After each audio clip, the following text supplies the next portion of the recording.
Depois do Senado vetar a indicação de Jorge Messias para a cadeira do Supremo Tribunal Federal, o equilíbrio entre o Palácio do Planalto e o Congresso entra numa nova fase, uma fase de incertezas. Para entendermos o atual cenário da relação entre os poderes, vamos conversar aqui ao vivo, no TMC 360, com o cientista político, professor da FGV, Cláudio Couto. Professor, bom dia. Bom dia, Joana. Bom dia, Felipe. Prazer estar aqui com vocês. Professor, passado o calor do momento, como é que nós podemos interpretar as duas derrotas do governo na semana passada?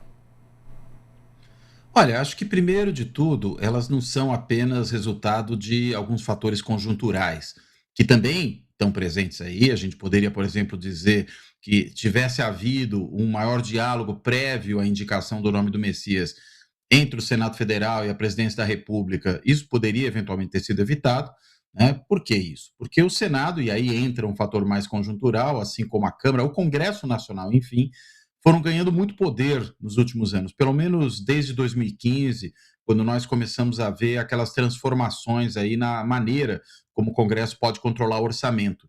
Isso reduziu a capacidade que tem o Executivo de determinar a agenda do país, né, de alguma forma, impor ao próprio Congresso Nacional aquela que é a sua pauta, e o Congresso passou a determinar ele o que é a pauta mais relevante para o país e colocar o Executivo numa posição muito mais defensiva, muito mais reativa, né? E ainda mais, né, no caso que a gente tem agora, de um presidente à esquerda e um Congresso com uma maioria de direita e até com uma parcela significativa ali de parlamentares de ultradireita. Então torna muito mais complicado ainda para o presidente ter um apoio sustentado, forte no Congresso, em que ele seja quem dá o tom da conversa.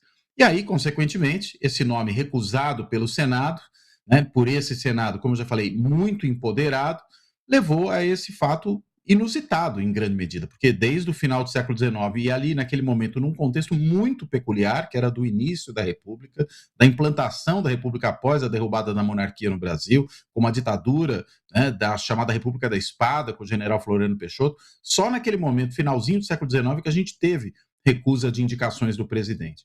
Isso mostra que a gente vive hoje uma situação em que, ou bem, o Executivo negocia muito mais com o Congresso os nomes que quer indicar para o Supremo, ou corre o risco de sofrer outras derrotas no futuro.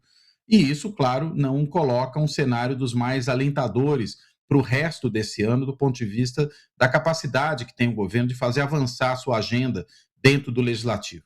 Né? Vai ter que conversar muito, talvez até já não tenha muito o que fazer daqui para frente, né? E, claro, numa posição muito mais enfraquecida.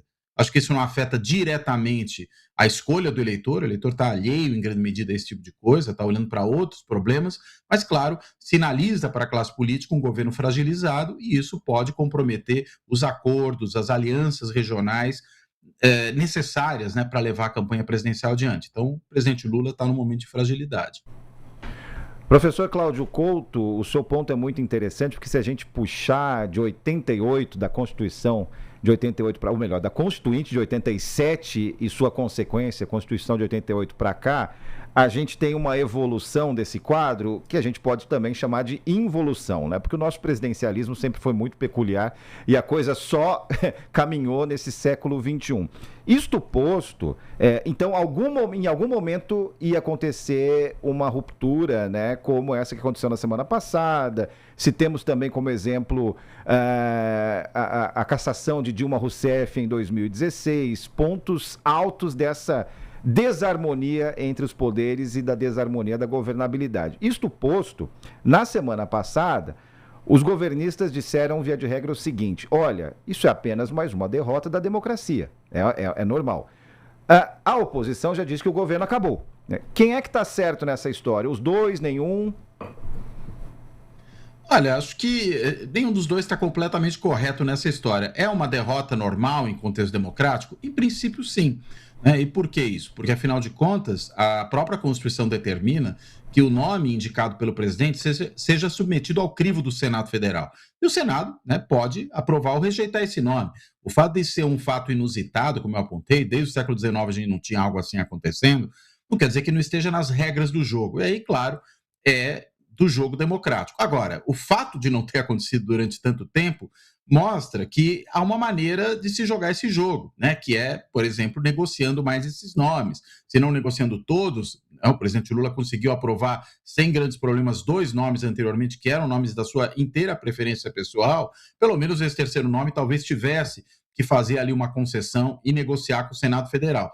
Mas mostra também uma mudança da estrutura institucional, que é essa que eu falei. Um Congresso muito mais forte do que era até pelo menos 2015, né, quando começam essas mudanças institucionais. No ano seguinte, você bem lembrou, Felipe, teve o impeachment da presidente Dilma Rousseff. Isso já é um sinal de uma certa fragilização. Aliás, aquele governo fragilizado e depois a abdicação que o presidente Bolsonaro teve em relação a construir uma base de sustentação no Congresso são fatores que explicam porque o Congresso conseguiu ir ganhando espaço de maneira permanente, não só de forma conjuntural. Mas isso não significa, e aí eu acho que a oposição exagera um pouco, e está no seu papel, é papel da oposição às vezes fazer esse tipo de, digamos, simulação do que realmente acontece.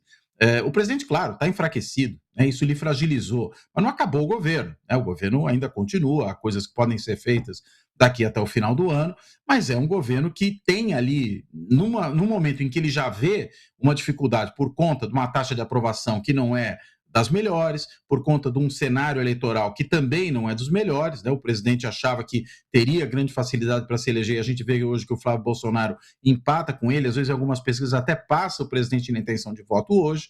Então tudo isso é um sinal de fraqueza. Agora, não dá para dizer que o governo acabou, né? O governo ainda tem vida até o final do ano e pelo menos até a eleição. Então acho que ainda tem mais água para passar embaixo dessa ponte.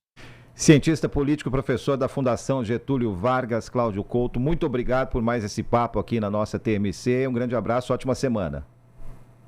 Obrigado, boa semana para vocês também, bom dia, obrigado Felipe, obrigado Joana, até a próxima. Obrigada, professor.